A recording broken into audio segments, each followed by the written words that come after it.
Right breaking news చూస్తున్నాం. Assembly సమావేశాల కవరేజ్లోనూ red book రాజ్యాంగం అమలు చేస్తున్నారు కూటమి నేతలు. అసెంబ్లీ సమావేశాలకు 4 టీవీ ఛానళ్లకు ఆంక్షలు విధించారు.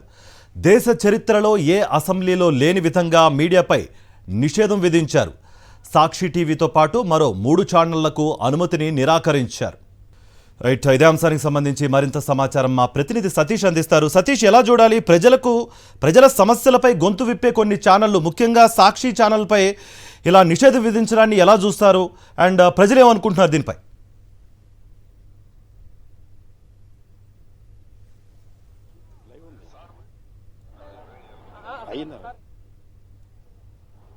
కార్తీక్, మరి కాసేపట్లో ఆంధ్రప్రదేశ్ శాసనసభ సమావేశాలు ప్రారంభం కానున్నాయి. ఈ సమావేశాల్లో ఉభయ సభలను ఉద్దేశించి రాష్ట్ర గవర్నర్ ప్రసంగించనున్నారు. కొద్దిసేపటి కిందటే వైఎస్ఆర్ కాంగ్రెస్ పార్టీ అధ్యక్షుడు వైఎస్ జగన్మోహన్ రెడ్డి, వైఎస్ఆర్ కాంగ్రెస్ పార్టీకి సంబంధించినటువంటి ఎమ్మెల్యేలు, ఎమ్మెల్సీలు కూడా హాజరయ్యారు. 10 గంటలకు రాష్ట్ర గవర్నర్ ఉభయ సభలను ఉద్దేశించి ప్రసంగిస్తారు. అయితే ఈ శాసనసభ సమావేశాల్లో ఇప్పుడు రాష్ట్ర ప్రభుత్వం ఇప్పటి వరకు ఆంధ్రప్రదేశ్ రాష్ట్ర చరిత్రలో ఎన్నడూ లేని విధంగా 4 టీవీ ఛానళ్ల పైన అప్రకటిత నిషేధం అమలు చేస్తుంది. అసెంబ్లీ సమావేశాల కవరేజీకి 4 టీవీ ఛానళ్లకి జర్నలిస్టులకు అనుమతి లేదంటూ పాసలు నిరాకరించింది.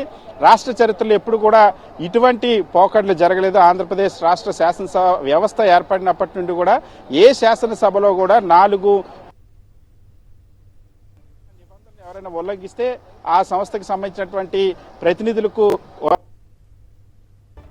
అమలు చేయకుండానే, ఎలాంటి నిబంధనలు కూడా పాటించకుండానే, ఎవరికి ఎటువంటి నోటీసులు ఇవ్వకుండానే పూర్తిగా 4 మీడియా సంస్థలకు, సాక్షి టీవీతో పాటు మరో 3 టీవీ ఛానల్కి సంబంధించినటువంటి ప్రతినిధులను అనుమతించకుండా చేసినటువంటి పరిస్థితి ఉంది. సో దీనిపైన జర్నలిస్టుల్లో కూడా తీవ్ర ఆగ్రహం వ్యక్తం అవుతుంది. అసెంబ్లీలో కూడా అసెంబ్లీ ప్రొసీడింగ్స్ లో కూడా రెడ్ బుక్ రాజ్యాంగం పోకడలను అమలు చేయడం పట్ల సర్వత్రా విమర్శలు వెల్లువెత్తున్నాయి. భారతదేశంలో ఉన్నటువంటి ఇప్పుడు అన్ని రాష్ట్రాల శాసనసభల్లో ఏ శాసనసభలో కూడా ఇటువంటి పరిస్థితి జరగలేదు. కేవలం ఇప్పుడు ఆంధ్రప్రదేశ్ రాష్ట్ర ప్రస్తుతం ఉన్నటువంటి అసెంబ్లీ పరిధిలో మాత్రమే ఇటువంటి జరుగుతుంది.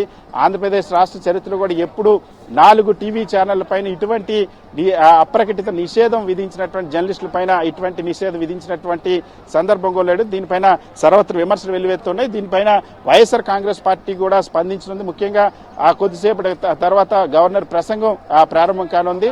సో రాష్ట్ర వ్యాప్తంగా ప్రజా సమస్యలపైన ఉన్నటువంటి సమస్యలన్నిటిపైన కూడా ముఖ్యంగా వైఎస్ఆర్ కాంగ్రెస్ పార్టీని అసెంబ్లీలో ప్రతిపక్షంగా గుర్తించాలన్న, ఎందుకంటే శాసనసభలో ఉన్నటువంటి 4 రాజకీయ పక్షాలకు ప్రాతినిధ్యం ఉంటే అందులో 3 పక్షాలు, తెలుగుదేశం పార్టీ, జనసేన, బీజేపీ, ఈ 3 రాజకీయ పార్టీలు కూడా అధికార పక్షంలో ఉన్నాయి. కేవలం ప్రతిపక్షంగా మిగిలింది వైఎస్ఆర్ కాంగ్రెస్ పార్టీ ఒకటే. కానీ ప్రతిపక్ష హోదాను కల్పిస్తేనే ప్రజా సమస్యలపైన చర్చించడానికి, ప్రభుత్వాన్ని నిలదీయడానికి నిర్దిష్టమైనటువంటి సమయం ఉంటుంది, హక్కుగా సమయాన్ని కేటాయిస్తారు. కానీ ఇప్పుడు అటువంటి అవకాశం లేకుండా చేయడం కోసం ప్రతిపక్ష హోదా కూడా ఇవ్వడం లేదని వైఎస్ఆర్ కాంగ్రెస్ పార్టీ ఆరోపిస్తుంది. ఆ అంశాన్ని కూడా ఈరోజు పట్టుబట్టనుంది వైఎస్ఆర్ కాంగ్రెస్ పార్టీ. సో వైఎస్ఆర్ కాంగ్రెస్ పార్టీ అధ్యక్షుడు వైఎస్ జగన్మోహన్ రెడ్డి కూడా ఇప్పటికే వైఎస్ఆర్ కాంగ్రెస్ హైకోర్టును కూడా ఆశ్రయించింది.